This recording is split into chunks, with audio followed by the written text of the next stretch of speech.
नमस्कार दोस्तों, मैं विशाल प्रसाद आप लोगों का स्वागत करता हूं मेरे यूट्यूब चैनल में। तो आज हम लोग सुनेंगे हॉरर स्टोरी जिसका नाम है ऑटो वाले को हुआ डायन से सामना। तो चलिए स्टार्ट करते हैं कहानी को। तो कहानी: नमस्कार, मेरा नाम अर्जुन है और मैं एक ऑटो ड्राइवर हूं। दिन हो या रात, जब भी मुझे सवारी मिलती है, जहां जाने के लिए कहती है, मैं उधर ही जाता हूं। परंतु एक दिन मेरे साथ ऐसी घटना हुई है कि अगर मैं उसको याद भी करता हूँ तो फिर मैं दहल जाता हूँ, क्योंकि वह रात शायद मैं अपनी ज़िंदगी में कभी ना भूल पाऊँगा। लेकिन मैं आज आपको उस दिन का सारा हाल बताऊँगा कि क्या हुआ था मेरे साथ। मैं रोज़ अपने घर से 8:30 या 9 बजे करीबन अपना ऑटो लेकर निकलता हूँ, क्योंकि मेरे घर में 2 छोटे बच्चे हैं जो स्कूल जाते हैं। उनको तैयार करने, नाश्ता करवा कर स्कूल भेजने में मुझे थोड़ा समय लग जाता है। मेरी पत्नी घर पर नहीं रहती, वह कहीं और रहती है। इस वजह से मैं रात को बच्चों की वजह से ही घर जल्दी आ जाता हूँ। रात 9 बजे तक अक्सर मैं घर आ जाता हूँ, पर उस दिन मुझे थोड़ा ज़्यादा रात हो गया था। सवारी को लेकर थोड़ा दूर जाना था, इस वजह से आते आते मुझे लगभग 10:30 बज रहे थे। मैंने सोचा अब कहीं रुकना नहीं है, सीधा घर ही जाना है। तो मैं अच्छी तेज़ रफ्तार से ऑटो चला रहा था, क्योंकि घर भी बहुत दूर था। लगभग यहाँ से 30 किलोमीटर जाना था, इसीलिए मैं बहुत तेज़ी से जा रहा था। पर रास्ते में एक बड़ा जंगल भी पड़ता था, जो ख़तरनाक इसलिए माना जाता है था क्योंकि वहाँ हाथी सड़क पर आ जाते हैं। कई बार ऐसा होता है, उत्तराखंड के पहाड़ों के जंगल में अक्सर ऐसा हो ही जाता है। मैं इस समय ऋषिकेश डोईवाला के बीच में जो जंगल पड़ता है वहीं से होकर जा रहा था। अंधेरी रात थी और बहुत सुनसान सड़क थी। इस समय पर मुझे यही डर था कि कोई जंगली जानवर ना निकल जाए। बाहर जंगल काफ़ी दूर तक फैला हुआ था।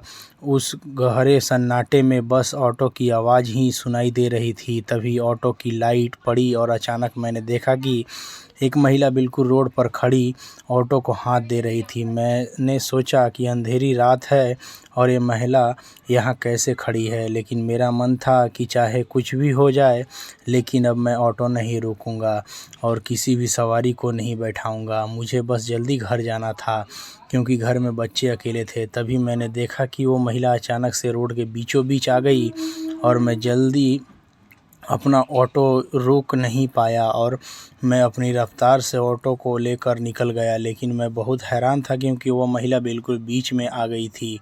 फिर भी मेरी गाड़ी ना उससे टकराई, ना मुझे ऐसा भी कुछ महसूस हुआ कि कुछ भी मेरी गाड़ी के आगे आया हो। पर मैं भी गुस्से से बोला, मरना है क्या इस पागल औरत को। और मैंने भगवान से शुक्र भी मनाया, चलो कम से कम बची। तो उस बात को भूल कर मैं गाड़ी तेज़ से ही चला रहा था। लेकिन मैं लगभग आधा किलोमीटर निकल गया होगा कि मुझे ऐसा एहसास हुआ जैसे ऑटो में कोई बैठा है। मैंने सामने शीशे में देखा, वही महिला जो अभी आधा किलोमीटर पहले हाथ दे रही थी, अब मेरे ऑटो में बैठी है। उस महिला को अपने ऑटो में बैठे देख मैं बुरी तरह डर चुका था। मैंने सोचा, यह कैसे हो सकता है। मैंने चिल्लाते हुए कहा, तुम कब बैठी। उस महिला ने तुरंत जवाब देते हुए कहा, भैया जी, अपने ही तो गाड़ी रोकी तब मैं बैठी हूँ, आपने ही तो बैठाया है मुझे। लेकिन मुझे पूरा विश्वास था, क्योंकि मैंने तो गाड़ी नहीं रोकी है और ना ही मैंने इसको बैठने को कहा। तब यह बैठी कैसे, मैं सोच रहा था। तभी मैंने गुस्से में तुरंत ब्रेक मारी और नीचे उतरा। मैंने कहा, निकलो बाहर, मुझे आपको नहीं ले जाना है, मुझे अपने बस घर जाना है। लेकिन उस महिला ने मेरी बात का जवाब नहीं दिया। अब मेरा पारा गुस्से से हाई हो चुका था और मैंने पूरे ज़ोर से ऑटो में जो साइड में पर्दे लगे हुए होते हैं, तभी मैंने नीचे उतर कर उसको खोला तो मुझे बड़ी ज़ोर का झटका लग चुका था। मेरी आंखें फटी की फटी रह गई, क्योंकि अब वो महिला ऑटो में नहीं थी। मैंने सोचा, यह क्या हो रहा है मेरे साथ, यह मुझे कुछ समझ नहीं आ रहा है। और अब डर के मारे मेरी हालत तो ख़राब हो ही चुकी थी और उस समय मैं बहुत घबरा गया था। मुझे लगा यही कि मैं मेरा कोई वहम हो सकता है, पर ऐसा कैसे हो सकता है। मैंने आज शराब भी नहीं पी रखी थी। वैसे मैं अक्सर ऑटो चलाने के बाद घर आते समय थोड़ी शराब पी लेता हूँ, पर आज मैंने ज़्यादा नहीं पी थी, क्योंकि मुझे वैसे ही आज बहुत देर हो चुकी थी और अब इस घटना के बाद मेरा आज बहुत दिमाग ख़राब हो चुका था। पर मैं फिर भी किसी तरह गाड़ी में बैठा और गाड़ी को स्टार्ट करके तुरंत चलने में ही भलाई समझी। अब मैं सोच लिया था, चाहे कुछ भी हो जाए, अब मैं गाड़ी नहीं रोकूंगा। और अब गाड़ी को बहुत तेज़ स्पीड से भगा रहा था, पर शायद आज मेरी किस्मत ख़राब थी या फिर होनी को कुछ और ही मंजूर था, क्योंकि यह सब बातें भूल कर मैं अब तेज़ी से निकलना चाहता था। खैर, इतना हादसा हुआ है तो भूलना भी आसान नहीं था, लेकिन मैं फिर भी जल्दी इस जंगल से बाहर निकलना चाहता था। लेकिन तभी मुझे ऐसा लगा कि मुझे किसी ने पीछे से पकड़ लिया हो और मैं थोड़ा सहम सा गया। और मैंने जैसे ही इस बार पीछे मुड़कर देखा तो सब अब की बार वही महिला फिर मेरे ऑटो में दिखी, लेकिन इस बार उसका चेहरा बड़ा ही भयानक था और ख़तरनाक। उसने मेरी गर्दन पर हाथ रखा हुआ था। उसको देखकर मानो मेरी सांस ही रुक चुकी थी और उसने मुझे बड़ी भयानक आवाज़ में कहा, क्यों भैया जी, हमें तो नहीं ले जाओगे?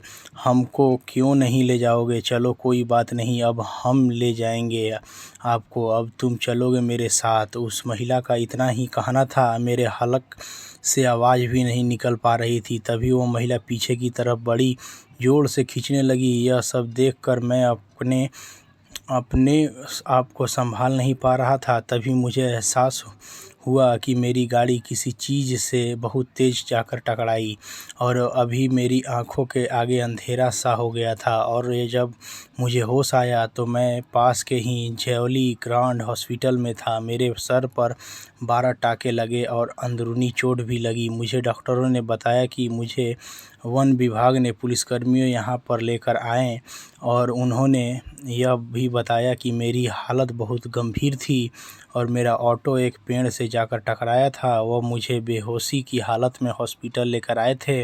अब मैं ठीक हूँ, लेकिन अब उस हादसे के बाद मैं उस रास्ते से जाने में अभी भी बहुत घबराता हूँ। तो दोस्तों, ये कहानी यहीं तक थी। आपको कहानी कैसी लगी हमें कमेंट करके ज़रूर बताइएगा। अगर आपको कहानी अच्छी लगी तो प्लीज़ लाइक करें, शेयर करें, चैनल को सब्सक्राइब करके बेल आइकन दबा दें। तो मैं विशाल प्रसाद आप लोग से विदा लेता हूँ। मिलूंगा एक और नई कहानी में। तब तक के लिए खुश रहे, मस्त रहे, अपना ख्याल रखें, अपना फैमिली का ख्याल रखें। जय हिंद, वंदे मातरम।